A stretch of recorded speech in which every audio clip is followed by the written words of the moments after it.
গুরুত্বপূর্ণ সাইড হলো আপনার প্রতিপক্ষ যারা তাদের অর্থনৈতিক মেরুদণ্ড ভেঙে দিতে হবে।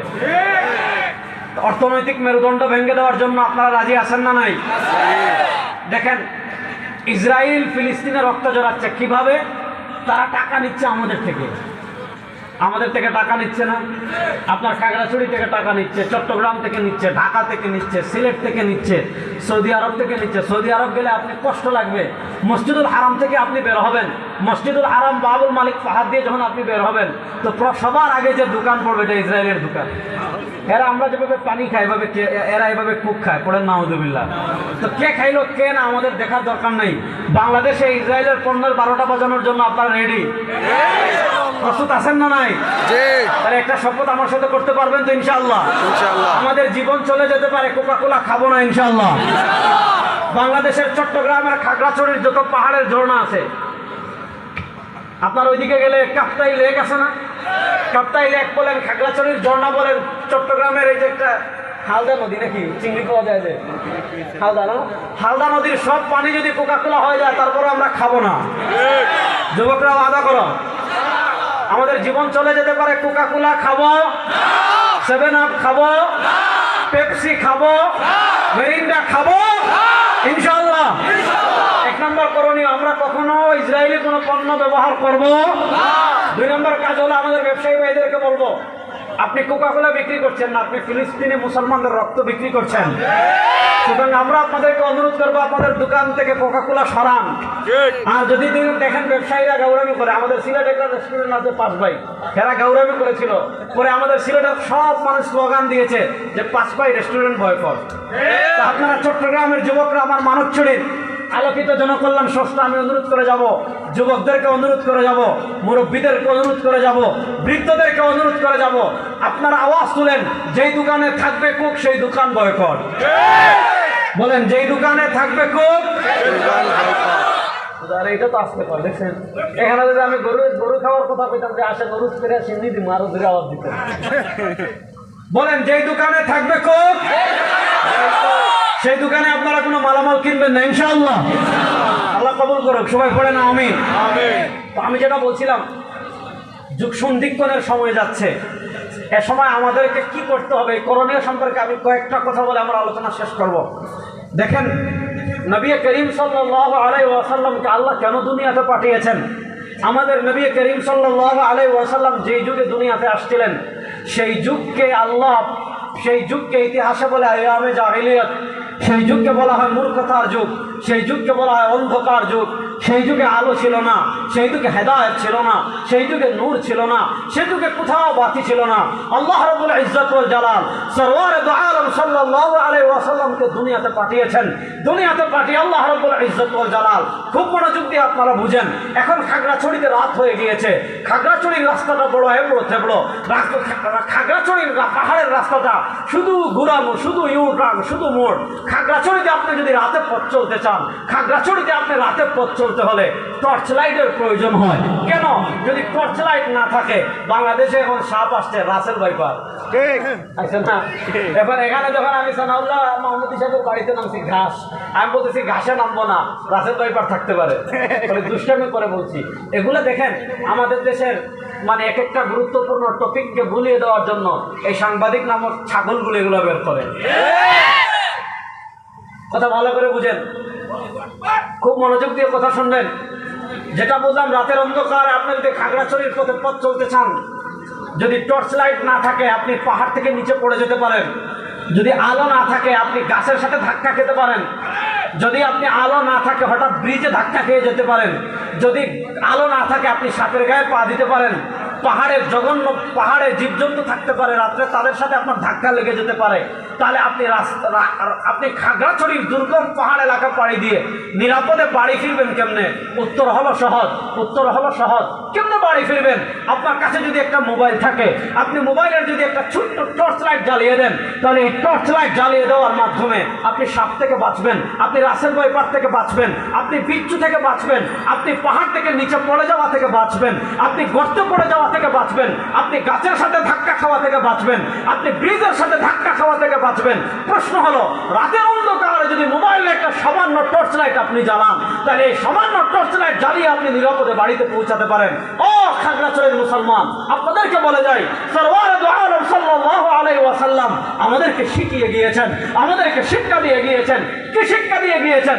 সরওয়ার দু আলম সাল্লাল্লাহু আলাইহি ওয়াসাল্লাম বলেন, আমার উম্মতেরা শুনো, দুনিয়াতে তুমি যখন রাস্তায় চলবা, দুনিয়াতে তুমি যখন পথ চলবা, সুম্মা খাত্তা আন ইয়ামিনিহি খুতুতা ওয়া আন শিমালিহি খুতুতা ওয়া ক্বালা ফাফি রাসি কুল্লি তরিকিন শাইতান ইয়াদউ আন-নাস ইলা নারি জাহান্নাম। সরওয়ার দু আলম সাল্লাল্লাহু আলাইহি ওয়াসাল্লাম বলেন, শুনো, দুনিয়াতে তুমি যখন সোজা জান্নাতের পথে চলবা, তোমার ডান থেকে শয়তান তোমাকে জাহান্নামের দিকে ডাকবে, তোমার বাম শয়তান অন্ধকার করে রাখবে, তোমার সামন শয়তান অন্ধকার করে রাখবে, তোমার পিছন শয়তান অন্ধকার করে রাখবে, তোমার উপর শয়তান অন্ধকার করে রাখবে। সরওয়ার দু আলম বলেন, তোমার ডান থেকে, বাম থেকে, সামন থেকে, পিছন থেকে অন্ধকার করে ইয়াদউন নাস ইলা নারি জাহান্নাম, বাবার নামে, খাতার নামে, মাজারের নামে, ভণ্ডামির নামে, কবর পূজার নামে, শিরকের নামে আপনাকে জাহান্নামের দিকে ডাকবে, আপনার পুরো রাস্তা অন্ধকার করে রাখবে। প্রশ্ন হলো, আপনি রাতের অন্ধকার তো টর্চ লাইট জ্বালিয়ে দূর করতে পারবেন, শয়তানের অন্ধকার আপনি দূর করবেন কেমনে? শয়তানের অন্ধকার মোবাইলের টর্চ লাইট দিয়ে দূর করতে পারবেন না, শয়তানের অন্ধকার জেনারেটর দিয়ে দূর করতে পারবেন না, শয়তানের অন্ধকার কারেন্ট দিয়ে দূর করতে পারবেন না। প্রশ্ন হলো, শয়তানের অন্ধকার আপনি দূর করবেন কেমনে? আল্লাহ বলেন, আমি তোমাদেরকে দিয়েছি কোরআন, ফীহি হুদাম ওয়া নূর, এই কোরআনের আলোয় যারা আলোকিত হবে, এই কোরআনের টর্চ লাইট যারা জ্বালাবে, কোরআনের বাতি দিয়ে যারা পথ চলবে, কোরআনই তাদেরকে জান্নাতে নিয়ে যাবে। তাহলে বলেন, আমাদের জন্য এক নম্বর সংবিধান কোরআন। বলেন, এক নম্বর সংবিধান, জুড়ে বলেন, এক নম্বর সংবিধান। তাহলে আমার কাছে পীর বড় না কোরআন বড়? বলেন, আমার কাছে নেতা বড় না কোরআন বড়? আরে জুড়ে বলেন, আমার কাছে দল বড় না কোরআন বড়? আমার কাছে পীর বড় না কোরআন বড়? যদি কেউ মনে করে আমার পীর কোরআন থেকে বড়, কেউ যদি মনে করে আমার নেতা কোরআন থেকে বড়, কেউ যদি মনে করে আমার দল কোরআন থেকে বড়, ওর মাঝে আবু জাহেলের মাঝে কোনো পার্থক্য নাই। সবার ঊর্ধ্বে কোরআন। বলেন, সবার ঊর্ধ্বে, আমরা সবার ঊর্ধ্বে। তাহলে এক নম্বর বলেন কোরআন, এক নম্বর বলেন। এবার বুঝেন, কোরআন হলো সংবিধান। খুব মনোযোগ দিয়ে কথা বুঝবেন, কারণ আপনাদের চট্টগ্রাম কেন্দ্রিক একটা বড় ভয়ঙ্কর ফিতনা আসছে, আমি আপনাদেরকে সামনে বলবো। সেটা হলো ওয়াহদাতুল আদিয়ান। সেটাকে বলা হয় ওয়াহদাতুল আদিয়ান, মানে ইন্টারফেস। কত সিস্টেমে আমাদের দেশে বাতিল ফিকার কাজ করতেছে, আর আপনার ঈমান নষ্ট করতেছে, আপনি চিন্তা করতে পারবেন না। এজন্য কথা ভালো করে বুঝবেন, আমাদের জন্য আল্লাহ রাব্বুল ইজ্জত ওয়াল জালাল আলো স্বরূপ যে কিতাব দিয়েছেন, আলো স্বরূপ যে গ্রন্থ দিয়েছেন, সেই গ্রন্থের নাম আল কোরআন। সেই গ্রন্থের নাম আল।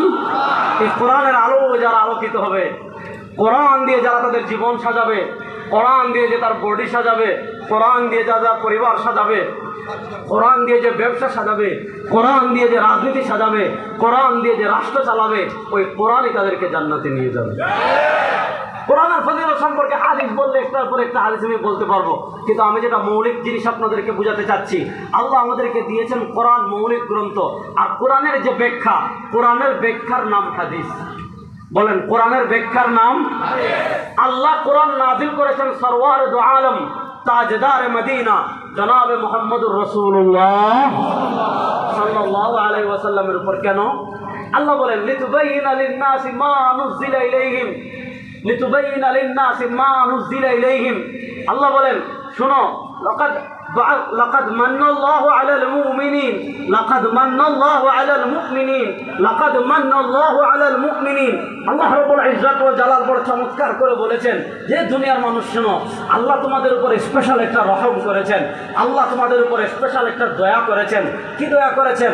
লাকাদ মান্নাল্লাহু আলাল মুমিনিন, আল্লাহ মুমিনদের উপর দয়া করেছেন। কি দয়া? ইয বাআসা ফীহিম রাসূলাম মিন আনফুসিহিম, আল্লাহ তাদের মধ্য থেকে একজন মানুষকে নবী বানিয়ে পাঠিয়েছেন। কেন?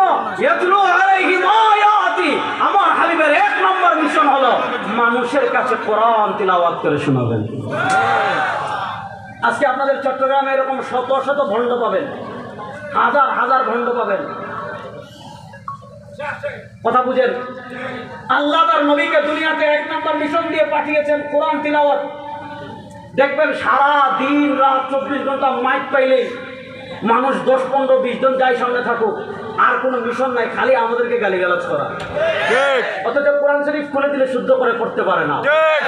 এর চেয়ে বড় ইবলিস আল্লাহর জমিনে আর কেউ নাই। এটার চেয়ে বড় শয়তান আল্লাহর জমিনে আর কেউ নাই। কোরআন শেখা সবার জন্য ফরজ। কোরআন শিক্ষা করা সবার জন্য, জোরে বলেন, কোরআন শিক্ষা করা সবার জন্য। এবার দেখেন, কোরআন আল্লাহ আমাদেরকে দিয়েছেন আলো। কোরআনের আলো আমাদের সমাজে আছে, আর আসতে বলেন, আর আসতে বলেন, আমাদের সমাজে কোরআন আছে। আমাদের সমাজে কি আছে শুনেন। নবী করিম সাল্লাল্লাহু আলাইহি ওয়াসাল্লাম, ইমাম বাইহাকী রাহিমাহুল্লাহ শুআবুল ঈমান হাদিস এনেছেন। সরওয়ার দু আলম সাল্লাল্লাহু আলাইহি ওয়াসাল্লাম বলেন, আমার উম্মতেরা শুনো, সায়াতি আলান নাস জামানুন লাম ইয়াবকা মিনাল ইসলাম ইসমুহু, লাম ইয়াবকা মিনাল ইসলাম ইল্লা ইসমুহু, ওয়া লাম ইয়াবকা মিনাল কুরআন ইল্লা রাসমুহু, মাসাজিদুহুম আমিরা ওয়া হিয়া খারাবুন আনিল হুদা। সরওয়ার দু আলম সাল্লাল্লাহু আলাইহি ওয়াসাল্লাম বলেন, আমার উম্মতেরা শুনো, সায়াতি আলান নাস জামানুন, আমার উম্মার উপর এমন একটা সময় আসবে, আমার উম্মার উপর এমন একটা যুগ আসবে, আমার উম্মার উপর এমন একটা কাল আসবে, লাম ইয়াবকা মিনাল ইসলাম ইল্লা ইসমুহু, বাবার দরবারে মাজার করে যদি উরুসের নামে দাওয়াত দাও, হাজার হাজার মুসলমান পাইবা, তাবারুক খাওয়ার জন্য হাজার হাজার মুসলমান পাইবা, জিলাপি খাওয়ার জন্য হাজার হাজার মুসলমান পাইবা, আল্লাহর নবীর ইসলাম প্রতিষ্ঠা করার জন্য, দিন বিজয় করার জন্য ডাক দিলে একটারও পাইবা না। লাম ইয়াবকা মিনাল ইসলাম ইল্লা ইসমুহু, ইসলাম হয়ে যাবে নাম সর্বস্ব। কার মাজারে কতটা গরু আছে এটা নিয়ে এত ইয়ে করে প্রতিযোগিতা, যে আমার উরুসে এতটা গরু আছে। একজনে আমার বলতেছে যে আমাদের এখানে বাংলাদেশের সবচেয়ে বড় গরু, বেশি গরু আছে। আমি বললাম, তো গরুর কাছে তো গরুই যাবে। লাম ইয়াবকা মিনাল ইসলাম ইল্লা ইসমুহু, কথা বুঝেন, লাম ইয়াবকা মিনাল ইসলাম ইল্লা ইসমুহু, ইসলাম থাকবে খালি নামে। পারিবারিক জীবনে ইসলাম থাকবে না, ব্যক্তি জীবনে ইসলাম থাকবে না, রাজনীতিতে ইসলাম থাকবে না, কোথাও ইসলাম থাকবে না। ইসলাম শুধু নামে। এক নম্বর, ওয়ালাম ইয়াবকা মিনাল কুরআন ইল্লা রাসমু, ওয়ালাম ইয়াবকা মিনাল কুরআন ইল্লা রাসমু। মানুষ গড়ে কোরআন রাখবে খতম করার জন্য, মানুষ গড়ে কোরআন রাখবে তাবিজ দেওয়ার জন্য, মানুষ গড়ে কোরআন রাখবে খতম এই যাতে বাসায় তোমার ইয়ে না আসে। ভাই ওইদিকে যাও, হ্যাঁ ভাই কথা বলবো না, যে যেখানে পরে দাঁড়াও, কোনো সমস্যা নেই, যে যেখানে ইচ্ছা শোনেন, কেউ কথা বললেন না ডানে ভাবে, যে যেখানে ইচ্ছা আমার পরে আপনারা ঠিক করবেন, ঠিক আছে? এখন যেখানে ইচ্ছা দাঁড়াই থাকো, কথা শোনেন। মানুষ কোরআন রাখবে যাতে করে জিন না আসে, মানুষ কোরআন রাখবে যাতে বাচ্চাটা সহজে প্রসব হয়। দেখেন, কোরআন দিয়ে তাবিজ দেওয়াও যায়, কোরআন খতম পড়াও যায়, সব ঠিক আছে, আমি হারাম বলছি না এগুলোকে, কিন্তু আল্লাহকে কোরআন দিয়েছেন শুধু খতম পড়ার জন্য, আল্লাহকে কোরআন দিয়েছেন শুধু তাবিজ দেওয়ার জন্য। আল্লাহ কোরআন দিয়েছেন মুসলমানের সংবিধান, মুসলমান মৃত্যুর আগে তার জীবন চলবে কোরআন অনুযায়ী। কোরআনের ঊর্ধ্বে মুসলমানদের কাছে কিছুই। আজকে দেখেন, আমরা মুসলমান তো হাজার হাজার লাখ লাখ মুসলমান, কিন্তু কতজনের জীবনে কোরআন আছে, কতজনের পরিবারে কোরআন আছে, কতজনের ইকতিসাদ অর্থনীতিতে কোরআন আছে, কতজনের সংস্কৃতিতে কোরআন আছে, কতজনের রাজনীতিতে কোরআন আছে, কতজনের পুরা মিনাল ইবতিদা, জন্মগ্রহণ করার পর থেকে নিয়ে মৃত্যুবরণ করার আগ পর্যন্ত কতজন তার জীবনকে কোরআন দিয়ে সাজিয়েছে, আপনি হিসাব করে দেখুন, হাতে গোনা কয়েকজন পাবেন। সুতরাং এক নম্বর, আমাদেরকে কোরআন আঁকড়ে ধরার প্রয়োজন আছে না নাই? মুসলমান কোরআন আঁকড়ে ধরবো তো ইনশাআল্লাহ? আরে বলেন না, কোরআন আঁকড়ে ধরবো তো ইনশাআল্লাহ? আল্লাহ কবুল করুক, সবাই বলেন আমিন। নবী করিম সাল্লাল্লাহু আলাইহি ওয়াসাল্লামকে আল্লাহ যতগুলো ভীষণ দিয়ে পাঠিয়েছেন, ভীষণ নম্বর 1, ইয়াতুলু আলাইহিম আয়াতি। এজন্য আমাদের জাতির পিতা হযরত ইব্রাহিম আলাইহিস সালাম যখন কাবা নির্মাণ করেছেন পুনর্বার, আল্লাহর কাছে দোয়া করেছেন, রব্বানা ওয়াবআস ফীহিম রাসূলাম মিনহুম ইয়াতুলু আলাইহিম আয়াতি। 2 নম্বর আরেকটা গুরুত্বপূর্ণ দোয়া করেছেন, ওয়া ইউআল্লিমুহুমুল কিতাবা ওয়াল হিকমা। শুনেন, আল্লাহ নবীকে কোরআন দিয়েছেন, কোরআন দিয়ে কোরআনের ব্যাখ্যা করার দায়িত্ব দিয়েছেন নবীকে। আল্লাহ বলেছেন ইউআল্লিমুহুমুল কিতাবা ওয়াল হিকমা, আল্লাহ নবীকে কোরআন দিয়েছেন, কোরআনের ব্যাখ্যা করবেন সরওয়ার দু আলম সাল্লাল্লাহু আলাইহি ওয়াসাল্লাম। যদি তুমি এমন ব্যাখ্যা করো যে ব্যাখ্যা সরওয়ার দু আলম সাল্লাল্লাহু আলাইহি ওয়াসাল্লামের ব্যাখ্যার সাথে মিলে, তোমার ব্যাখ্যা ঠিক আছে, কিন্তু তোমার পীর এমন ব্যাখ্যা করলো, তোমার নেতা এমন ব্যাখ্যা করলো, তোমার পীর এমন ব্যাখ্যা করলো যেই ব্যাখ্যা সরওয়ার দু আলমের ব্যাখ্যার সাথে মিলে না, ওইটা পীর না, এটা আপাদমস্তক শয়তান। কথা বুঝেন? তাহলে কোরআনের ব্যাখ্যা করবেন সরওয়ার দু আলম সাল্লাল্লাহু আলাইহি ওয়াসাল্লাম। এবার প্রশ্ন হলো, আল্লাহ আমাদেরকে সৃষ্টি করেছেন, আল্লাহ আমাদেরকে কোরআন দিয়েছেন, আমরা আল্লাহর সন্তুষ্টি অর্জন করতে চাই কি চাই না? কারা কারা চান?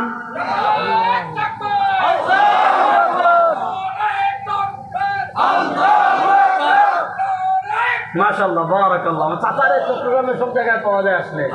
মাশাআল্লাহ, ভালো করে বুঝেন। আপনার পোলাগ্রাউন্ড পাই নাই গত বছর?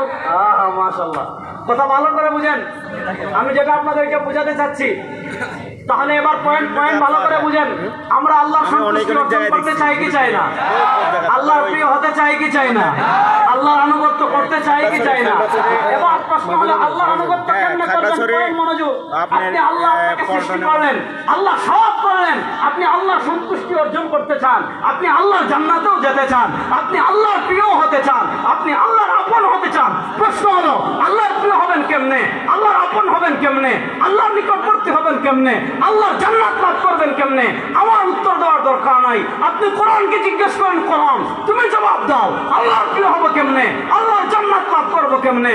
আল্লাহর আপন হবো কেমনে? কোরআন আপনাকে জবাব দিবে, মাইয়ুতির রাসূল ফাকাদ আতা আল্লাহ। তুমি যদি আল্লাহকে পেতে চাও, আল্লাহর জান্নাত লাভ করতে চাও, আল্লাহর নৈকট্য লাভ করতে চাও, পথ একটাই, সরওয়ার দু আলম কামলিওয়ালা জনাবে মুহাম্মদুর রাসূলুল্লাহ সাল্লাল্লাহু আলাইহি ওয়াসাল্লাম যে পথ দেখিয়েছেন, সেই পথ জান্নাতের পথ। তোমার পীর যদি কামলিওয়ালার পথ বাদ দিয়ে বাবার তোমার খাজার পথ দেখাও, যে ইবলিস প্রতারক শয়তান ছাড়া কিচ্ছু না।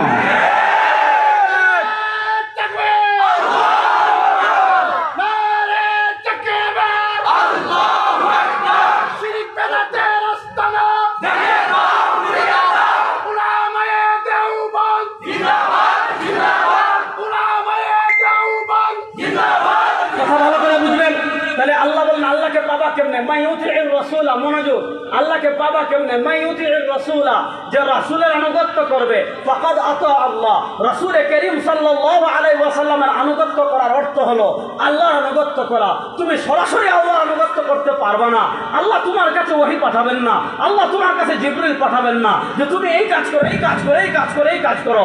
না, আল্লাহ তোমার কাছে বার্তা পাঠাবেন না, আল্লাহ আপনার কাছে ওহীও পাঠাবেন না। লেকিন বাত ये है हम कैसे আল্লাহ করে। কিন্তু প্রশ্ন হলো, তাহলে দুনিয়াতে আমরা আল্লাহর আনুগত্য করবো কেমনে? আপনি কোরআনকে জিজ্ঞাসা করেন, কোরআন জবাব দিবে মাইয়ুতির রাসূলা। আরে বেটা, যদি আল্লাহকে পেতে চাস, আল্লাহর আনুগত্য করতে চাস, নবী আনুগত্য কর। সরওয়ার দু আলমের আনুগত্য করার অর্থই আল্লাহর আনুগত্য করা। তাহলে আল্লাহর আনুগত্য করতে হলে আনুগত্য করতে হবে কার? নবী। বলেন, আল্লাহর আনুগত্য করতে হলে আনুগত্য করতে হবে কার? মাইয়ুতির রাসূলা, যে রাসূলের আনুগত্য করবে, ফাকাদ আতা আল্লাহ। রাসূল করিম সাল্লাল্লাহু আলাইহি ওয়াসাল্লামের আনুগত্য করার অর্থ হলো আল্লাহর আনুগত্য করা। আব বাত ये है, এখন প্রশ্ন হলো, রাসূল করিম সাল্লাল্লাহু আলাইহি ওয়াসাল্লামের আনুগত্য আমরা কেমনে করব? কিভাবে রাসূল করিম সাল্লাল্লাহু আলাইহি ওয়াসাল্লামের আনুগত্য করব? উত্তর আমাকে জিজ্ঞেস করার দরকার নাই, মাওলানা আহমদ শফি রাহিমাহুল্লাহকে জিজ্ঞেস করার দরকার নাই, কাউকে জিজ্ঞাসা করার দরকার নাই। আপনি কোরআনকে জিজ্ঞেস করেন, কোরআন তুমি আমাদেরকে বলেছো রাসূলের আনুগত্য করতে, কোরআন তুমি আমাদেরকে জবাব দাও, সরওয়ার দু আলম সাল্লাল্লাহু আলাইহি ওয়াসাল্লামের আনুগত্য করব কেমনে? কোরআন জবাব দেবে, মা আতাকুমুর রাসূল ফাখুযু ওয়া মা নাহাকুম আনহু ফান্তাহু। কোরআন আপনাকে জবাব দিবে, ফালা ওয়া রাব্বিকা লা ইউমিনুনা হাত্তা ইউহাক্কিমুকা ফীমা শাজারা বাইনাহুম সুম্মা লা ইয়াজিদু ফী আনফুসিহিম হারাজাম মিম্মা কাযাইতা ওয়া ইউসাল্লিমু তাসলিমা। কোরআন আপনাকে জবাব দিবে, শোনো, যদি সরওয়ার দু আলম সাল্লাল্লাহু আলাইহি ওয়াসাল্লামের আনুগত্য করতে চাও, দুইটা জিনিস করতে হবে। মা আতাকুমুর রাসূল, রাসূল করিম সাল্লাল্লাহু যা নিয়ে এসেছেন, ফাখুযু সেটা আঁকড়ে ধরবে, ওয়া মা নাহাকুম আনহু, আর নবী করিম সাল্লাল্লাহু আলাইহি ওয়াসাল্লাম যা থেকে নিষেধ করেছেন, ফান্তাহু তা থেকে বেঁচে থাকবে। কাকু যান এই কথা ভাই সরাই দিন, বসেন।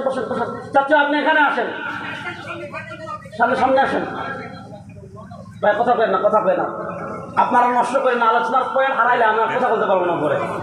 তাহলে বুঝেন, মনোযোগ, আমার দিকে তাকান। রাসূল করিম সাল্লাল্লাহু আলাইহি ওয়াসাল্লামের আনুগত্য করতে হলে দুইটা জিনিস লাগবে। বলেন কয়টা জিনিস? সবাই বলেন না, কয়টা জিনিস? আপনারা আসেন তো আমার সাথে। রাসূল করিম সাল্লাল্লাহু আলাইহি ওয়াসাল্লামের আনুগত্য করতে হলে কয়টা জিনিস লাগবে? এক নাম্বার, আল্লাহ বলেন, মা আতাকুমুর রাসূল। মনোযোগ, রাসূল সাল্লাল্লাহু আলাইহি ওয়াসাল্লাম যা নিয়ে আসছেন, ফাখুযু তা আঁকড়ে ধরবে। ওয়ামা নাহাকুম আনহু, আর নবী করিম সাল্লাল্লাহু আলাইহি ওয়াসাল্লাম যা থেকে নিষেধ করেছেন ফান্তাহু, তার থেকে বেঁচে থাকবে। এবার বলেন রাসূলুল্লাহ সাল্লাল্লাহু আলাইহি ওয়াসাল্লামের আদেশ নিষেধ মানা লাগবে কি লাগবে না? কথা বলেন না কেন, লাগবে কি লাগবে না? এবার বুঝেন রাসূলুল্লাহ সাল্লাল্লাহু আলাইহি ওয়াসাল্লামের আদেশ নিষেধ যে জিনিসগুলোতে আসছে ওই জিনিসগুলোর নাম হাদিস। বলেন ওই জিনিসগুলোর নাম। ভাই তোমরা পরে ক্যামেরা লাগাইবা, দয়া করে বসে যাও, আমার বয়ান প্রচুর শুনছি, ক্যামেরা না হলেও হবে। মনোযোগ। তাহলে বুঝেন আল্লাহ বলেছেন যদি তোমরা আল্লাহর আনুগত্য করতে চাও তোমরা রাসূল করিম সাল্লাল্লাহু আলাইহি ওয়াসাল্লামের আনুগত্য করো। আর রাসূল করিম সাল্লাল্লাহু আলাইহি ওয়াসাল্লামের আনুগত্য করবা কিভাবে? আল্লাহ বলেন দুইটা জিনিসের মাধ্যমে। রাসূল যা আদেশ করবেন তা মানবে, আর রাসূল যা নিষেধ করবেন তার থেকে বেঁচে থাকবে। আচ্ছা ফটিকছড়ির মুসলমান, রাসূল করিম সাল্লাল্লাহু আলাইহি ওয়াসাল্লামের আদেশ নিষেধ যে জায়গায় পাওয়া যাবে তার নাম হাদিস। বলেন রাসূল সাল্লাল্লাহু আলাইহি ওয়াসাল্লামের আদেশ নিষেধ যে জায়গায় পাওয়া যাবে তার নাম হাদিস। জোরে বলেন তার নাম হাদিস। এবার বুঝেন কেউ যদি রাসূলুল্লাহ সাল্লাল্লাহু আলাইহি ওয়াসাল্লামের আদেশ নিষেধ মানে সে রাসূলের প্রেমিক কি প্রেমিক না? আর কেউ যদি রাসূলুল্লাহ সাল্লাল্লাহু আলাইহি ওয়াসাল্লামের আদেশ নিষেধ না মানে এটা আশিকে রাসূল না ভণ্ড? আর আসতে বলেন ভণ্ড। তাহলে রাসূলুল্লাহ সাল্লাল্লাহু আলাইহি ওয়াসাল্লামের আদেশ আর রাসূলুল্লাহ সাল্লাল্লাহু আলাইহি ওয়াসাল্লামের প্রেমিক হতে হলে, রাসূলুল্লাহ সাল্লাল্লাহু আলাইহি ওয়াসাল্লামের সাচ্চা আশিক হতে হলে রাসূলুল্লাহ সাল্লাল্লাহু আলাইহি ওয়াসাল্লামের আদেশ নিষেধ মানা লাগবে কি লাগবে না? এবার কেউ যদি বলে আমি রাসূলের আদেশ হাদিস মানি না, এটা দুনিয়ার নাম্বার 1 কাফের। বলেন কেউ যদি বলে রাসূলুল্লাহ সাল্লাল্লাহু আলাইহি ওয়াসাল্লাম হাদিস মানি না, নাম্বার 1 জোরে বলেন নাম্বার 1। আমাদের বাংলাদেশে এমন দল আছে না নাই? কিন্তু আমরা আপনাদেরকে কয়েকটা উদাহরণ দিই। তাহলে বলেন রাসূলুল্লাহ সাল্লাল্লাহু আলাইহি ওয়াসাল্লামের নিষেধ আমরা মানি কি মানি না? আল্লাহ নবী বলেন এই কাজ করিস না। যদি নবী নিষেধ করেন, সারা দুনিয়ার সবাই যদি করে, সারা দুনিয়ার সব পীররা যদি করে, নবীর হাদিস যদি নিষেধ করে, সেই কাজ আমরা করব না। ওয়াদা? কারা কারা ওয়াদা? আল্লাহ সবাইকে কবুল করুন। এবার আমি কয়েকটা নিষেধ বলি, নিষেধের সাথে আপনাদের চট্টগ্রামের মিলাবেন। 1 নম্বর নিষেধ, নবী করিম সাল্লাল্লাহু আলাইহি ওয়াসাল্লাম মৃত্যুর আগে আমাদেরকে ওসিয়ত করে গিয়েছেন। এই মৃত্যুর আগের জিনিস বোঝার আগে আমি আপনাদেরকে সংক্ষিপ্তভাবে একটা আকীদা বলি। আহলুস সুন্নাহ ওয়াল জামাআর আকীদা হলো, আহলুস সুন্নাহ ওয়াল জামাআতের আকীদা হলো আমাদের নবী করিম সাল্লাল্লাহু আলাইহি ওয়াসাল্লাম সহ অন্যান্য যত নবী রাসূলগণ দুনিয়াতে আসছেন, কবরে তাদেরকে দাফন করার পর আল্লাহ তাদের রূহ তাদের শরীরে ফিরিয়ে দিয়েছেন। এজন্য আমাদের আকীদা নবীগণ কবরে জিন্দা। ঠিক বলেন নবীগণ কবরে জিন্দা। জোরে বলেন জিন্দা। নবীগণ কবরে জিন্দা। তাই বলে ওনারা চট্টগ্রাম নাই, ফটিকছড়িতেও নাই, মদিনায়। কোথায়? ভালো করে বুঝেন। এই আলোচনায় আমি যাব না। এই টপিকের উপর ইউটিউবে আমার লেকচার আছে, শুনবেন। হায়াতুল আম্বিয়ার উপর আমার লেকচার আছে, শুনবেন। সেদিকে আমি যাচ্ছি না, কারণ সেদিকে গেলে আলোচনা চলে যাবে আরেক দিকে। শুনেন, নবী করিম সাল্লাল্লাহু আলাইহি ওয়াসাল্লামকে যে জায়গায় দাফন করা হয়েছে সেটাকে আমরা বলি রওজা মদিনা। নবী করিম সাল্লাল্লাহু আলাইহি ওয়াসাল্লামের রওজা। নবী করিম সাল্লাল্লাহু আলাইহি ওয়াসাল্লাম মৃত্যুর আগে তার রওজা সংক্রান্ত কয়েকটা ওসিয়ত আমাদেরকে করে গিয়েছেন। এর ভিতর একটা ওসিয়ত ছিল সরওয়ারে দু আলম সাল্লাল্লাহু আলাইহি ওয়াসাল্লাম আমাদেরকে ওসিয়ত করে গিয়েছেন। কি ওসিয়ত করে গিয়েছেন? সরওয়ারে দু আলম সাল্লাল্লাহু আলাইহি ওয়াসাল্লাম বলেন, আমার উম্মতেরা শোনো, লা তাজআলু কবরি ওয়াসানান ইউবাদ, ইন্নামা ইশতাদ্দা গাযাবুল্লাহি আলা কওমিন ইত্তাখাযু কুবুর আমবিয়াহিম মাসাজিদ। সরওয়ারে দু আলম সাল্লাল্লাহু আলাইহি ওয়াসাল্লাম বলেন, আমার উম্মতেরা শোনো, আমাকে যখন রওজা মুবারকে দাফন করা হবে, আমাকে যখন কবর মুবারকে দাফন করা হবে, শোনো আমার উম্মত, আমি দুনিয়া থেকে বিদায় নেওয়ার পর আমার রওজা মুবারককে, আমার কবর মুবারককে লা তাজআলু কবরি ওয়াসানান ইউবাদ, আমার কবর মুবারককে ইবাদতের জায়গা বানাবি না। আমার কবর মুবারককে ইবাদতের জায়গা বানাবি না। কেন? ইন্নামা ইশতাদ্দা গাযাবুল্লাহি আলা কওম। সরওয়ারে দু আলম সাল্লাল্লাহু আলাইহি ওয়াসাল্লাম বলেন, ইন্নামা ইশতাদ্দা গাযাবুল্লাহি আলা কওমিন, ওই সম্প্রদায়ের উপর আল্লাহ রাগান্বিত হন, ওই সম্প্রদায়ের উপর আল্লাহর আযাব পতিত হয়, ওই সম্প্রদায়ের উপর আল্লাহর গজব পতিত হয়, ওই সম্প্রদায়ের উপর আল্লাহর ক্রোধ পতিত হয়। কাদের উপর? আল্লাযীনা ইত্তাখাযু কুবুর আমবিয়াহিম মাসাজিদ, যারা তাদের নবীদের কবরকে সিজদার জায়গা বানায়, যারা তাদের নবীদের কবরে সিজদা দেয়, যারা তাদের নবীদের কবরে মাথা ঠুকায়, যারা তাদের নবীদের কবরে তাজিমি সিজদা মারে। সরওয়ারে দু আলম সাল্লাল্লাহু আলাইহি ওয়াসাল্লাম বলেন, এদের উপর আল্লাহর আযাব পতিত হয়, এদের উপর আল্লাহর গজব পতিত হয়। মুসলমান, আমি আপনাদের কাছে জানতে চাই, সরওয়ারে দু আলম সাল্লাল্লাহু আলাইহি ওয়াসাল্লাম তার কবরে সিজদা দেওয়ার অনুমতি দিয়েছেন না নিষেধ করেছেন? বড় আসতে বললেন। অনুমতি দিয়েছেন না নিষেধ করেছে? মনোযোগ। নবী করিম সাল্লাল্লাহু আলাইহি ওয়াসাল্লাম বলেন, লাআনাল্লাহুল ইয়াহুদ ওয়ান নাসারা, লাআনাল্লাহুল ইয়াহুদ ওয়ান নাসারা, লাআনাল্লাহুল ইয়াহুদ ওয়ান নাসারা ইত্তাখাযু কুবুর আম্বিয়াহিম মাসাজিদ। ইহুদিদের উপর আল্লাহর লানত, খ্রিস্টানদের উপর আল্লাহর লানত। ইহুদিদের উপর আল্লাহর অভিশাপ, খ্রিস্টানদের উপর আল্লাহর অভিশাপ। কেন তাদের উপর আল্লাহর লানত অভিশাপ? সরওয়ারে দু আলম কারণ বর্ণনা করেন, ইত্তাখাযু কুবুর আম্বিয়াহিম মাসাজিদ। এই কপাল পুরো বাটপার ইহুদি খ্রিস্টানরা তাদের নবীরা যখন মারা যেত তাদের কবরকে সিজদার জায়গা বানিয়ে ফেলছে। তাহলে এবার বলেন, তারা কবরকে সিজদার জায়গা বানানোর কারণে এদের উপর আল্লাহর লানত। আপনার মাথায় যদি আল্লাহ মগজ দেন, গোবর না। আপনার মাথায় যদি আল্লাহ মগজ দেন, গোবর না দেন, যদি মগজ দেন, আপনার বিবেককে জিজ্ঞেস করেন। নবী বলেন, কবরে, আমার কবরে সিজদা মারলে আল্লাহর গজব পতিত হয়। এবার বলেন, নবীর কবরে সিজদা দেওয়া হারাম আর পীরের কবরে সিজদা দেওয়া হালাল। আসতে কর হালাল না হারাম? শুধু হারাম না শিরিক? আমরা সূরা ফাতিহা পড়েন না প্রত্যেক দিন? বলেন না, সূরা ফাতিহা পড়েন না?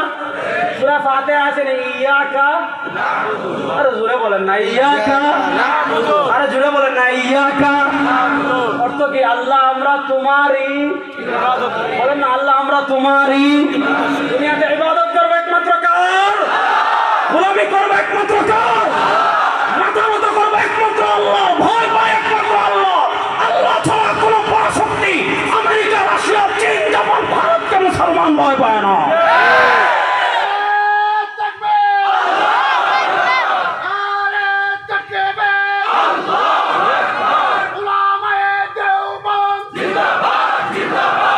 ভালো করে বুঝেন তাহলে, ইবাদত করবে একমাত্র কার? নামাজ ইবাদত না। আর আসতে বলেন, রুকু ইবাদত না, সিজদা ইবাদত না। তাহলে সিজদা যদি ইবাদত হয়, সিজদা দিব একমাত্র কাকে? আল্লাহকে। বলেন না, সিজদা দিব একমাত্র কাকে? আল্লাহ ছাড়া কোনো পীরকে আমরা সিজদা দিব না। আল্লাহ ছাড়া কোনো বাবাকে সিজদা দিব না। আল্লাহ ছাড়া কোনো জটওয়ালাকে সিজদা দিব না। আল্লাহ ছাড়া কোনো কবরে সিজদা দিব না। আল্লাহ ছাড়া কোনো মাজারে সিজদা দিব না। আল্লাহ ছাড়া কোনো গাছে সিজদা দিব না। মুসলমান চিন্তা করবে একমাত্র কাকে? মুসলমান মাথা কপাল নব একমাত্র কার কাছে?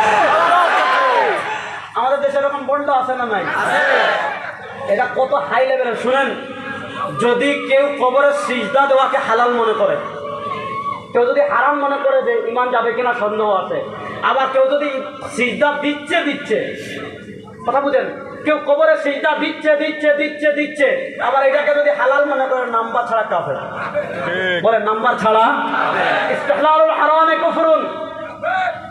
উসুল ফিকহের কিতাবে খোলেন, ইস্তিহলালুল হারামে কুফরুন। মদ খাওয়া হালাল না হারাম? হারাম। কথা কয় না রে, আরে বোদ্দারা কথা কন না। মদ খাওয়া হালাল না হারাম? এবার কেউ মদ খাচ্ছে, জানে হারাম, তারপর খেয়ে ফেলছে, মারাত্মক কবিরা গুনাহ হবে, ইমান যাবে না। কিন্তু একজনের মদ খাচ্ছে, ওই পাহাড়ের উপর উঠে, সাজেকের পাহাড়ে উঠে মদ খাচ্ছে, আবার মদ খাওয়াকে হালাল মনে করছে। আপনাদেরকে জানতে চাই, যদি মদ খায় হারাম মনে করে, ইমান যাবে না। কিন্তু মদ খাচ্ছে, মনে করতেছে হালাল, মুসলমান না কাফের? এই যে মানুষ হারামকে, যদি অকাট্য হারামকে, ইসলামী শরিয়ার অকাট্য নস দ্বারা কাতঈ সুবুত, কাতঈ দালালা প্রমাণিত নস দ্বারা কোন হারামকে কেউ যদি হালাল মনে করে, সে মুসলমান না কাফের? তাহলে বলেন, সিজদা দেওয়া হালাল না হারাম? আরে আপনার বিবেককে জিজ্ঞেস করেন, বিবেককে। আরে বেটা, কবরে যদি সিজদা দেওয়া হালাল হতো, সারা দুনিয়ার মুসলমানরা সবার আগে সিজদা দিত মদিনায়। সেখানে ঘুমিয়ে আছেন শাফিউল মুযনিবিন। সেখানে ঘুমিয়ে আছেন কে জানেন? সেখানে এমন ব্যক্তি ঘুমিয়ে আছেন, উনি আমাদেরকে বলেছেন, শুন, মান সাল্লা ইনদা কবরি সামি'তু। আরে বেটা শুন, তুই যখন রওজা আকবাতে এসে আমাকে বলবে আসসালাতু ওয়াসসালামু আলাইকা ইয়া রাসূলুল্লাহ, আমার নিজের কানে আমি শুনতে পাই। সুবহানাল্লাহ। দুনিয়ার কোনো মানুষ সিজদা দেয়? মদিনায় যান নাই তো মনে হয় কখনো। যারা গেছেন দেখছেন, আমাদের সিজদা দে। দেখেন, আজকে আপনি উরুসে, আপনি বাবার কবরে মহিষ নিয়ে যান, ছাগল নিয়ে যান, গরু নিয়ে যান, ভেড়া নিয়ে যান। আরে বেটা, মাজারে যদি কোনো কিছু দেওয়া যায় হইতো, সাহাবা ইকরাম তাদের কলিজা কেটে নবীর রওজায় দিয়ে দিতেন। মাজারে যদি উরুস করা যায় হইতো, দুনিয়ার সবচেয়ে বড় উরুস হযরত আবু বকর করতেন মদিনায়। করতেন কিনা? এজন্য আমাদের নাম আহলুস সুন্নাহ ওয়াল জামাত। এই জামাত মানে কি? জামাতে ইসলামী না, এই জামাত মানে জামাতে সাহাবা। আরে বেটা শোন, মাদারে যদি গরু ছাগল উট নেওয়া জায়েজ হইতো, দুনিয়ার যত সম্পত্তি হযরত ওমর ইবনুল খাত্তাব অর্ধ পৃথিবীর বাদশা ছিলেন, সারা দুনিয়ার সব গরু মহিষ ছাগল এনে রোজ আত্মসে দিয়ে দিতেন। পয়েন্ট ভালো করে বুঝবেন। পয়েন্ট আসছে, আমরা নবী যা আদেশ করেছেন তা মানা লাগবে, নবী যা নিষেধ করেছেন তা মানা লাগবে না। কথা বলেন না কেন? সরওয়ারে দু আলম সাল্লাল্লাহু আলাইহি ওয়াসাল্লামের নিষেধ মানা লাগবে কি লাগবে না? নবী করিম সাল্লাল্লাহু আলাইহি ওয়াসাল্লাম আমাদেরকে সিজদা দেওয়ার অনুমতি কবরে দিয়েছেন না নিষেধ করেছেন? মানুষকে সিজদা দেওয়া কতটুকু হারাম শুনেন। আম্মাজান আয়েশা রাদিয়াল্লাহু তাআলা বলেন, মুসনাদে আহমদ হাদিস আসছে, কানা রাসূলুল্লাহ সাল্লাল্লাহু আলাইহি ওয়াসাল্লাম ফি নাফারিন মিনাল মুহাজিরিন ওয়াল আনসার। সরওয়ারে দু আলম সাল্লাল্লাহু আলাইহি ওয়াসাল্লাম একদিন আনসার এবং মুহাজির সাহাবা একরামের মধ্যে বসে আছেন। আম্মাজান আয়েশা বলেন, ফাজাবা বাঈরুন ফাসাজাদালা। নবী করিম সাল্লাল্লাহু আলাইহি ওয়াসাল্লাম বসে আছেন, ওদিক থেকে একটা উট আসছে, উট এসে নবীকে সিজদা দিছে। সাহাবা একরাম বলেন, সুবহানাল্লাহ, তাসজুদু লাকাল বাঈর। আপনাকে বাঈর মানে উট সিজদা দিচ্ছে, অথচ আমরা আপনার উম্মত, তাহলে তো আমরা সিজদা দেওয়ার বেশি হকদার। নবী করিম সাল্লাল্লাহু আলাইহি ওয়াসাল্লাম বলেন, লা, খবরদার, লা তাসজুদু আহাদান লিআহাদিন। শুনো, কোনো মানুষ অপর কোনো মানুষকে সিজদা দিতে পারে না। লাউ আমারতু আহাদান লা ইয়াসজুদা লিআহাদিন, কোনো মানুষ যদি অপর কোনো মানুষকে সিজদা দেওয়া হালাল হইতো, লা আমারতুন নিসা ইয়াসজুদনা লিআজওয়াজিহিন, তাহলে আমি মহিলাদেরকে হুকুম দিতাম তারা যেন তাদের স্বামীদেরকে সিজদা করে।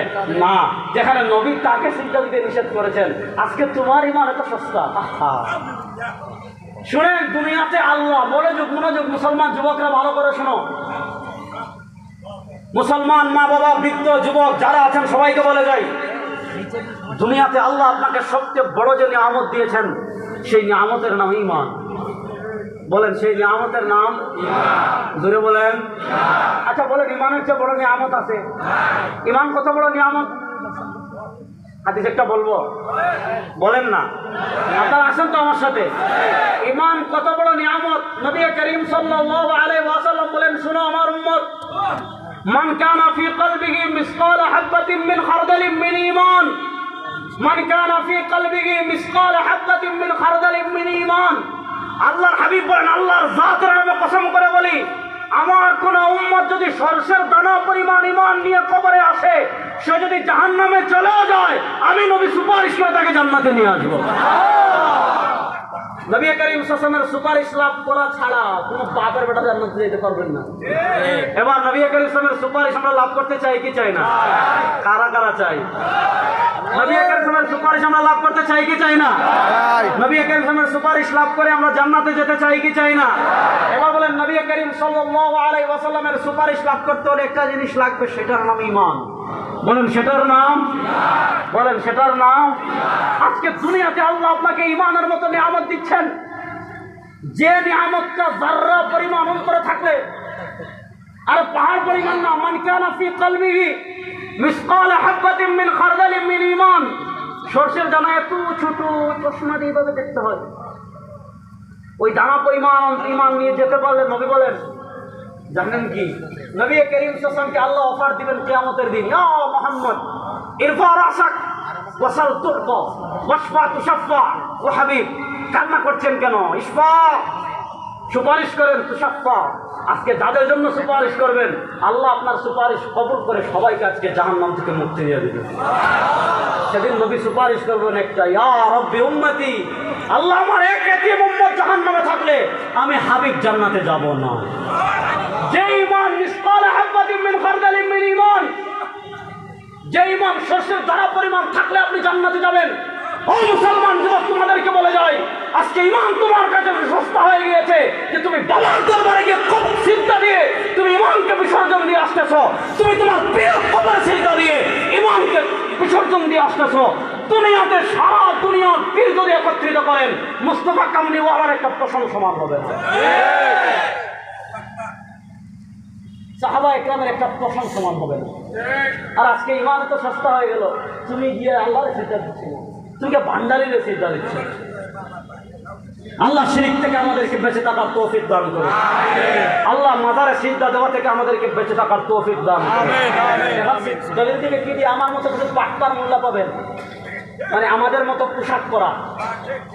আমার তো পাগড়িও নাই, জামা তো একটা। দেখবেন শীতকালে মানে গরমকালে জুব্বা পরা, জুব্বার উপর আরেকটা, আরেকটার উপর আবার উপর লাল শাড়ি, লাল শাড়ির উপর লাল পাগড়ি, লাল পাগড়ির উপর মহিলাদের আরেকটা উড়না। মানে মনে হবে যে দুনিয়ার সব জামা, মানে গরমকালে 10-15টা জামা পরা আবার মেকআপ করে এসে ওয়াজে বসে আছে না নাই? গামতে গামতে গামতে গামতে দেখবেন মেকআপ অনেক সময় কি হয়ে যায়, উঠে যায়। আর মনে হয় যে কি মানে যাক ওয়াজ করবে কি, আরে বাবার দরবারে কেন সিজদা দিবেন?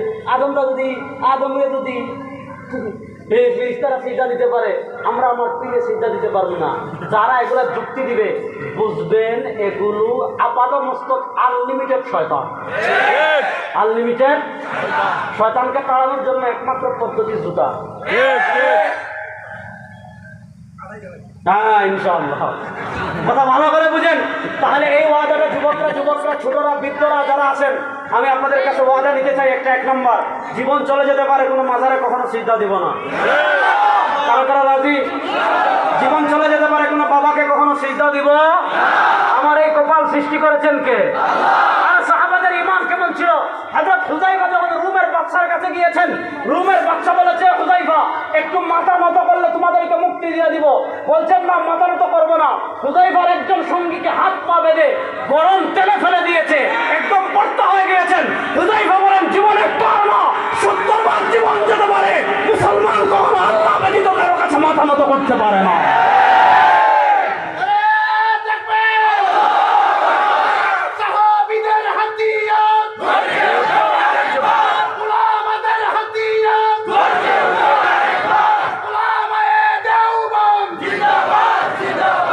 তাহলে আমরা কখনো কোনো পীরকে সিজদা দিব? আরে আমাদের দেশের মানুষের ঈমান কোথায় গেছে আমি আপনাদেরকে বলি, অবাক হয়ে যাবেন। আইয়ামে জাহিলিয়াতের কাফেররা সিজদা দিত পাথরকে, লাতকে, মানাতকে, হুবালকে, উজ্জাকে। ভালো করে বুঝেন, আইয়ামে জাহিলিয়াতের কাফেররা গাছকে পূজা দিত, সিজদা দিত। আমাদের বাংলাদেশের পদ্মা নদীর ওপারে একটা দরবার আছে, এটার নাম হলো আটরশি। আপনারা নাম শুনছেন কিনা আমি জানি না, আমার কাছে আটরশি। আটরশিতে এলাহি কারবার কি জানেন? তাদের পীর সাহেব ছিলেন হাসমতুল্লাহ। মনোযোগ, তাদের পীর সাহেব ছিলেন হাসমতুল্লাহ। এই হাসমতুল্লাহ সাহেব কি করতেন জানেন? এই হাসমতুল্লাহ সাহেবের মুরিদরা কি করে জানেন? পীর সাহেব যে খাটে ঘুমাইতো, বুঝেন, পীর সাহেব যে চেয়ারে বসতো, এই খাটকে তারা রাখছে সুন্দর করে একটা রুমে। মুরিদরা যায়, এখন তো বাবারে পাচ্ছে না, বাবা যে খাটে ঘুমায়, এই খাটে সিজদা দিচ্ছে। আচ্ছা বলেন, এই খাট পূজা আর আইয়ামে জাহিলিয়াতের পাথর পূজায় কোনো পার্থক্য আছে? খাট পূজা করে যদি কাফের না, কাফের কাটা ধরে। আর এরপরে যদি এদের ঈমান থাকে তো শিরক, তাহলে আবু জাহেল মুসলমান। তাহলে আমরা কখনো সিজদা দিব? তাহলে 1 নম্বর মনোযোগ, মূল পয়েন্ট আসে, মা আতাকুমুর রাসূল ফাখুযু। রাসূল সাল্লাল্লাহু আলাইহি ওয়াসাল্লাম যা নিয়ে এসেছেন তা আঁকড়ে ধরবেন। আর ওমা নাহাকুম আনহু, নবী করিম সাল্লাল্লাহু আলাইহি ওয়াসাল্লাম যা থেকে নিষেধ করেছেন তা থেকে বেঁচে থাকবেন। নবী করিম সাল্লাল্লাহু আলাইহি ওয়াসাল্লাম কি থেকে নিষেধ করেছেন আমি একটা উদাহরণ দিয়েছি। নবী করিম সাল্লাল্লাহু আলাইহি ওয়াসাল্লাম আমাদেরকে কবরে সিজদা দেওয়ার অনুমতি দিয়েছেন না নিষেধ করেছেন? এবার আরেকটা নিষেধ করে আমি আলোচনা সামনে আগাবো। অনেক কথা, কারণ এদিকে আমার আশা হয় না, তো এজন্য কথা বেশি, সময় কম, বুঝেন নাই? গতানুগতিক বহু ওয়াজ আপনারা জীবনে শুনবেন, বহু ওয়াজ শুনবেন। কিছু কথা আমার আজকে শুনেন, বাঙ্গাচুরা কিছু কথা। রাসূলুল্লাহ সাল্লাল্লাহু আলাইহি ওয়াসাল্লামের আরেকটা নিষেধ আমি আপনাদেরকে বলি। দেখবেন আমাদের সমাজে গাড়িতে মাইক লাগাইয়া, আমাদের চট্টগ্রাম বেশি, আমাদের সিলেট কিছু আছে, গাড়িতে মাইক লাগাইয়া ডুল, তবলা, হারমোনিয়াম, গিটার বাজাইয়া বাবার উরুসে যায় না? আছে আপনাদের? আচ্ছা বলেন, বাজনা গান হালাল না হারাম? আর আসতে বলেন হারাম। আমি বলেছিলাম, মা আতাকুমুর রাসূল ফাখুযু ওয়া মা নাহাকুম আনহু ফান্তাহু। রাসূল সাল্লাল্লাহু আলাইহি ওয়াসাল্লাম যা আদেশ করেছেন তা থেকে বেঁচে থাকো। ওয়া মা নাহাকুম আনহু ফান্তাহু, নবী করিম সাল্লাল্লাহু আলাইহি ওয়াসাল্লাম যা থেকে নিষেধ করেছেন তা থেকে বেঁচে থাকো। এবার আমি আপনাদেরকে 3টা হাদিস শোনাবো, বেশি হাদিস শোনানোর সময় নেই। হাদিস নাম্বার 1, ইমাম বাজ্জার রাহিমাহুল্লাহ মুসনাদে বাজ্জার হাদিস এনেছেন, সরওয়ারে দু আলম সাল্লাল্লাহু আলাইহি ওয়াসাল্লাম বলেন, আমার উম্মতেরা শুনো, সাওতান মালউনান ফিদ দুনিয়া ওয়াল আখিরা। সরওয়ারে দু আলম সাল্লাল্লাহু আলাইহি ওয়াসাল্লাম বলেন, আমার উম্মতেরা শুনো, সাওতান মালউনান ফিদ দুনিয়া ওয়াল আখিরা। সরওয়ারে দু আলম সাল্লাল্লাহু আলাইহি ওয়াসাল্লাম বলেন, দুইটা আওয়াজ এমন আছে, সাওতানি, দুইটা আওয়াজ এমন আছে, মালউনানি, অভিশপ্ত, ফিদ দুনিয়া, দুনিয়াতেও, ওয়াল আখিরা, আখিরাতেও। দুইটা আওয়াজ এমন আছে যে দুই আওয়াজ দুনিয়াতেও অভিশপ্ত, আখিরাতেও অভিশপ্ত। ও ফটিকছড়ির মুসলমান, ফতোয়ার বল আপনাদের কোর্টে দিলাম, আপনারা ফতোয়া দেন। সরওয়ারে দু আলম সাল্লাল্লাহু আলাইহি ওয়াসাল্লাম বলেছেন, দুইটা আওয়াজ দুনিয়াতেও অভিশপ্ত, আখিরাতেও অভিশপ্ত। আমি আপনাদের কাছে জানতে চাই যে দুই আওয়াজ দুনিয়াতেও অভিশপ্ত, আখিরাতেও অভিশপ্ত, এটা হালাল না হারাম? মাসালা বুঝেন? সাওতানে মালউনান ফিদ দুনিয়া ওয়াল আখিরা, দুইটা আওয়াজ দুনিয়াতেও অভিশপ্ত, আখিরাতেও অভিশপ্ত। এবার যদি দুনিয়া আখিরাতে অভিশপ্ত হয়, এটা দুনিয়ার সবচেয়ে বড় নেকির কাজ। জোরে বলেন, হালাল না হারাম? এক নম্বর সৌতুল মাজামির, বলেন সৌতুল মাজামির। নবী করিম সাল্লাল্লাহু আলাইহি ওয়াসাল্লাম বলেন, ডুল, গিটার, হারমোনিয়াম, চুচু, বাঁশি বাজায় বাজায় বাজায় বাজায় গরু ছাগল নিয়ে যাওয়া, আসেনি এগুলো? নবী করিম সাল্লাল্লাহু আলাইহি ওয়াসাল্লাম বলেন, বাজনা দুনিয়াতে অভিশপ্ত, আখিরাতে অভিশপ্ত। এবার ফতোয়া আপনারা দেন, বাজনা যদি দুনিয়াতে অভিশপ্ত হয়, আখিরাতে অভিশপ্ত হয়, এটা হালাল না হারাম? আল্লাহ তো মাথায় মগজ দিছে, গোবর তো মানুষকে দেয় না, গোবর তো দিছে আল্লাহ গরুরে, তাও তো গরুর পেটে দিছে, মাথায় দেয় না। আল্লাহ তো মাথায় মগজ দিছে। নবী করিম সাল্লাল্লাহু আলাইহি ওয়াসাল্লাম অভিশপ্ত, আপনি বলতেছেন এটা মারেফত, আপনি বলতেছেন এটা কি? আচ্ছা, দুনিয়াতে মারেফত নবী বুঝলেন না, তুমি বুঝছো। যদি নবীর থেকে বেশি বুঝবে এটা পীর নাকি আপাদমস্তক শয়তান। এরকম শয়তান আমাদের সমাজে আছে না নাই? দুই নম্বর হাদিস, নবী করিম সাল্লাল্লাহু আলাইহি ওয়াসাল্লাম বলেন, ইমাম তিরমিজি শরীফে এনেছেন, ইয়াকুনু ফি হাযিহিল উম্মতি খাসফুন ওয়া মাসখুন ওয়া কাযাফুন। ভালো করে হাদিসটা শুনেন। আজকে এত আপদ গজব বিপদ কেন আমাদের মাঝে? হাদিস ভালো করে শুনেন। ইয়াকুনু ফি হাযিহিল উম্মতি খাসফুন, এই উম্মার উপর একসময় আসমান থেকে তিনটা গজব আসবে। খাসফুন, ভূমিধস হবে। আপনাদের পার্বত্য চট্টগ্রাম, ফটিকছড়ি, খাগড়াছড়ি, মানিকছড়ি, তারপর হলো বান্দরবান, তারপর হলো রাঙ্গামাটি, এগুলোতে পাহাড় ধসেনি, টিলা ধসেনি। খাসফুন, খালি ভূমিধস হবে। আমাদের সিলেটও হয়। মাসখুন, মানুষের চেহারা বিকৃত হয়ে যাবে। কাযাফুন, আসমান থেকে বিশাল বিশাল পাথর পড়বে, বিশাল বিশাল। ওরা তো 250 গ্রাম, জীবনে শুনতে এবার সিলেট এত বড় করছে। 250 গ্রাম, 200 গ্রাম, মাত্র আধা কেজি করতে পারে। 250 গ্রামে আছেন আপনি সিলেটে। এবার ভালো করে শুনেন, গজব আসবে কয়টা? বলেন না, গজব আসবে কয়টা? ইয়াকুনু ফি হাযিহিল উম্মতি খাসফুন, ভূমিধস হবে। মাসখুন, বিকৃত হয়ে যাবে মানুষ। এখন তো শরীফ থেকে শরীফা হচ্ছে না, হয়েছে না? কাযাফুন, কাযাফুন, পাথর পড়বে। সাহাবা একরাম জিজ্ঞেস করলেন, মাতা ইয়া রাসূলুল্লাহ, আসমান থেকে তিনটা গজব কখন আসবে? এই তিনটা গজব কখন আসবে? আপনারা বিরক্ত হচ্ছেন না তো? আসেন তো আমার সাথে। মাতা ইয়া রাসূলুল্লাহ, তিনটা গজব কখন আসবে? নবী করিম সাল্লাল্লাহু আলাইহি ওয়াসাল্লাম জবাব দিচ্ছেন, যখন তিনটা বিষয় ছড়িয়ে পড়বে, সমাজের তিনটা বিষয় ছড়িয়ে পড়বে, তিনটা গজব আসবে। এক নম্বর বিষয়, ইযা যাহারাতিল কায়নাত, যখন গায়িকার সংখ্যা বেড়ে যাবে। এখন গায়িকার সংখ্যা বাড়তে বাড়তে বাড়তে বাড়তে কেউ যদি ফাইটা যায় বলে ভাইরাল হয়, সেও এমপি হয়ে যায়। আবার সংসদে গিয়া কয় গান বাজনা হালাল। আমি বুখারী শরীফ পড়ছি, কুতুবে সিয়াসিত্তা পড়েছি, মিশকাত পড়েছি, কোথাও পাই নাই। কত বড় ইবলিস, চিন্তা করেন। আছে না নাই? ইদা যাহারাতিল কায়নাত, এখন শিউলি, টম্পা, অমুক তমুক গায়িকা আছে না নাই? মাজারে মাজারে গায়িকা, রেডিও টেলিভিশন খুললেই গায়িকা, গায়িকার অভাব নাই। ইদা যাহারাতিল কায়নাত, মনোযোগ মনোযোগ, ইদা যাহারাতিল কায়নাত, যখন গায়িকা বাড়বে, ওয়াল মাযামির, যখন বাদ্যযন্ত্র বাড়বে, ওয়াশুরিবাতিল খামার, যখন মাদক বেড়ে যাবে, মদ বেড়ে যাবে, আল্লাহর পক্ষ থেকে 3টা গজব আসবে। ফটিকছড়ি খালি বারবার আসতেছে, ও মানিকছড়ির মুসলমান, খাগড়াছড়ির মুসলমান। আমি আপনাদের বিবেকের কাছে বলে যাই, নবী করিম সাল্লাল্লাহু আলাইহি ওয়াসাল্লাম বলেন, বাজনা যখন সমাজের ঘরে ঘরে পৌঁছে যাবে, আল্লাহর পক্ষ থেকে 3টা গজব আসবে। এবার বলেন, যেই জিনিসটা আল্লাহর পক্ষ থেকে গজব নিয়ে আসে, এটা দুনিয়ার সবচেয়ে বড় নেকির কাজ। বলেন না, মাথায় আল্লাহ আমাদেরকে গোবর দিছে না মগজ দিছে? এবার আপনার মগজকে জিজ্ঞেস করেন, যেই কাজ আল্লাহর পক্ষ থেকে গজব 3টা নিয়ে আসে, এটা হালাল না হারাম? ধরে বলেন, গান বাজনা হালাল না হারাম? হাদিস নাম্বার 3। কতগুলো হাদিস শোনাবো, সব হাদিস তো বলা যাবে না, কয়েকটা শোনাই। হযরত ইবনে ওমর অথবা ইবনে আব্বাস রাদিয়াল্লাহু তাআলা একদিন হাঁটতেছেন রাস্তা দিয়ে, হঠাৎ তাকদিনা দিন ঢোলের আওয়াজ আসছে। ফাওয়াদা ইসবাই আলা উযুনাই, সুবহানাল্লাহ পড়েন, আর এটা জোরে পড়েন না। উনি কি করলেন? কানে ভাবে আঙ্গুল দিলেন, দৌড় দিয়ে চলে গেছেন।